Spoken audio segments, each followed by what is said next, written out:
Бәріне сәлем. Жалпы денсаулық біздің ең басты байлығымыз және ең үлкен аманат. Жалпы деніміздің сау болуы үшін бізде белсенді іс-әрекет және дұрыс тамақтану деп екі факторды қарастырамыз. Соның бүгін ашып айтып кететін бөліміміз ол дұрыс тамақтанудың маңызы жайлы. Жалпы дұрыс тамақтану жайлы қалай ойлайсыздар, не ойлайсыздар?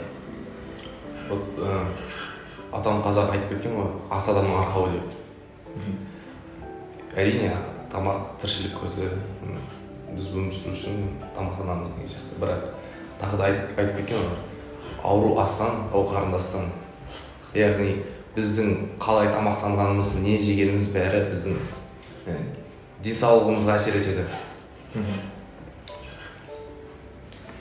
Ол адамның жеген тамағы адам ағзасына барады, адам ағзасында қорытылады. Ол адам ағзасына жаман дүниеде, жақсы дүниеде баруы мүмкін да, ол өзіңе байланысты. Егер сен жақсы тамақ жейтін болсаң, пайдалы тамақ, онда сен ағзаңа жақсы дүние барады. Сол себепті тамақ адам денсаулығы жақсы болу үшін үлкен маңызды рөл атқарады.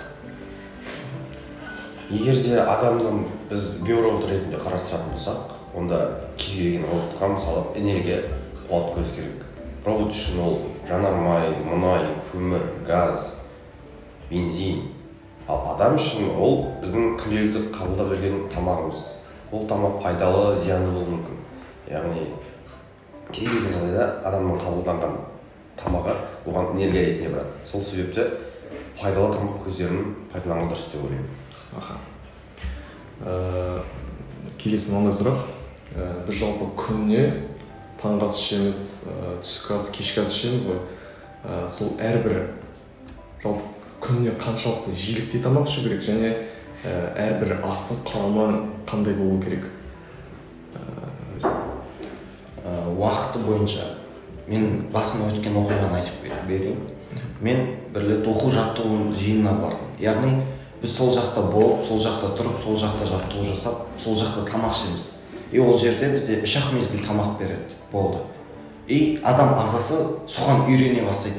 Мен оған дейін таңғы ас мүлде ішпейтін тұғым. Ал сол жаққа барып, уже сол режимге үйренгеннен кейін мен ағзам үйренді. Мен қосымша салмақ жинай бастадым. Мен қасында артық салмағы бар балдар, салмақтар түсіп, нормаға келе бастады. Бұл бізде нені көрсетеді? Уақытылы тамақ ішкеннің пайдасын көрсетеді. Сондықтан уақытылы тамақ ішу ол маңызды рөл атқарады.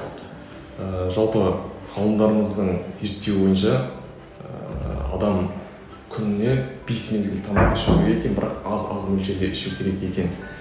Неге? Себебі аз мөлшерде жиі тамақ ішу ол астың денсаулығымызға сіңуіне, таралуына үлкен пайдасы тиеді екен. Сол. Егер мөлшеріне айтып кетсек, мысалға тамақ қабылдаудың, онда ағылшындар былай айтады екен: таңғы асыңды өзің іш, түскі асыңды досыңмен бөліс, ал кешкі асыңды жауыңа бер дейді. Яғни таңғы асыңның ішкен тамағың толық ішсең, ол сенің бүкіл күніңнің жақсы өтуіне кепілдік береді. Түскі асыңды досыңмен бөліс дейтін себебі бізде түстен кейін кеш келе жатыр. Яғни кешкі жұмысқа бізге түскі аста ішкен тамақ кешкі уақыттағы энергия береді. Ал кешке тамақты ішудің негізі көп керегі жоқ деп ойлаймын. Себебі кештен әр жағынан ұйқы келе жатыр. Ал ұйқы кезінде сіздің ағзаңыз демалу керек. Оған сіздің кеше ішкен асыңызды қорыту өте қиынға түседі. Сен де айта кететін нәрсе, тамақты қалай ішу туралы айтып бердім. Адам тамақ ішкен кезде кем дегенде оны 30 рет жеу керек. Сол кезде тамақ жақсылап шайналып, езіліп, асқазанға салмақ болмайды, қорыту жеңіл болады.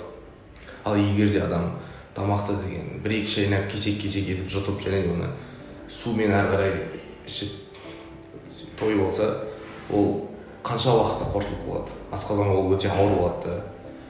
Және де көбінесе адамдар тамақ ішіп болғаннан кейін ұйқыға тартады ғой. Соның себебі осы адам деген сөйтіп кесек-кесек етіп тамаққа той болғандықтан асқазанға оны қорыту қиын болады. Бүкіл энергияның бәрі соған кетеді де адамды ұйқыға тартады.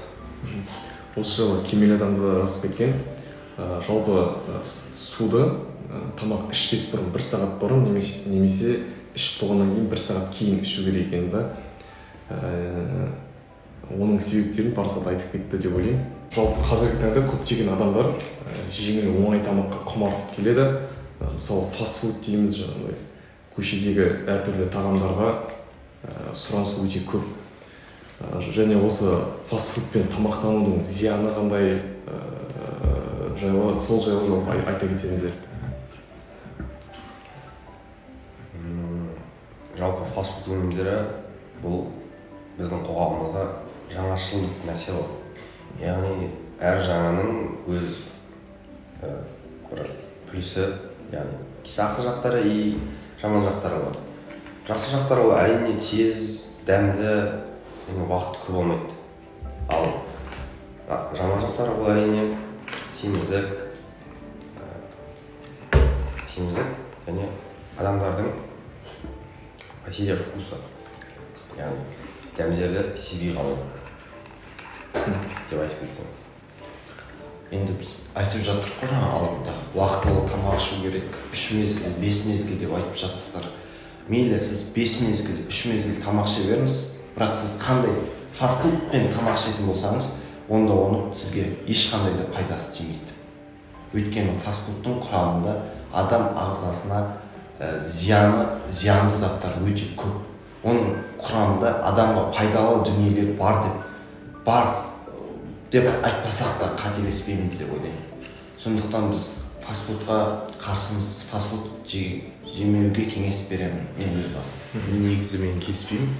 Мысалға, егерде бір сенімді жер болса, сіз тамақтың қалай жасалатынын білсеңіз, егер бұл жерде немесе құрамы қандай екенін білсеңіз, онда оны жеуге болады. Осы себебі тамақтың өзі бәрібір қандай тамақ жесең де ең маңызды сізге керегі сол одан алатын белок, неше түрлі элементтер білесіз, адамға қажет.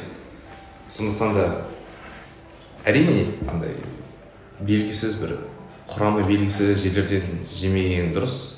Сен білмейсің ғой ішінде не болатынын. Сондықтан да фастфуд жеу деген ондай бір жаман нәрсе деп ойламаймын. Маңыздысы көп жемеу, артық мөлшерде жемеу. Өте орынды айтыңыз. Жалпы қазір фастфудпен бірге қазіргі қоғам андай Кока-Кола, Пепси деген секілді зиянды сусындарды ішеді. Және осы коланың зияны жайлы айта кетсем, кола жалпы Түркияда мүлдем бас тартылған сусын екен. Және Канадада жолда жол апаттары болады ғой. Сол кезде адамдардың қаны асфальтқа төгілсе, соны коламен шаяды екен да. Осыншалықты жаман нәрселерге пайдаланатын коланы біз ішеміз да, осы санап, оның қаншалықты зиян екенін біле берсек болады. Қоса кетсем болады ма? Сол менің отбасым, анам мал сойғаннан кейін ішектерді тазарту үшін коланы қолданады, коламен шаяды. Ана кола деген ішектерді енді жылтыратып шығарады, ол тап-таза болады. Енді ойлаңыздар, біз оны ішеміз, біздің асқазанымыз қалай зиян келіп жатқанын. Бұл жерде айтып кетерім, жалпы мысалға адам жаңағы ең бір керемет салат бар ғой, помидор огурцы деген. Сол салатты жеген кезде екеуі араласып, тұз салып, соның сөлі негізі адамның ағзасына тікелей зиян екен. Бірақ адамның асқазанына түскен кезде, адамның асқазан сөлі сол қышқыл нені ерітіп жібереді, яғни одан күштірек. Сол сияқты мысалға коланы ішкен кезде де оның қышқылы біздің адамның ағзасының сөліне жеңіліп қалады. Яғни ол қатты зиян деп айта алмаймыз. Оны яғни мөлшерлеп өзіңіздің бір күнделікті нормамен ішсеңіз болады. Ал былай көп ішу негізінде менде зиян деп ойлаймын. Осы жерде айта кетейін, тек қана кола емес, кез келген нәрсені көп ішу адам ағзасына зиян. Әр нәрсенің өзінің мөлшері бар. Судың өзінде көп ішсең, кәдімгідей зиян. Осымен біздің сұхбатымыз аяқталды. Дұрыс тамақтану жайлы көптеген кеңестер алдыңыздар деп ойлаймын, және жан-жақты аша білдік деп ойлаймын. Көргендеріңіз үшін рахмет. Қош сау болыңыздар. Арнаға тіркеліп, колокольчикті басуды ұмытпаңыздар. және де лайктеріңізді қойып кетіңіздер.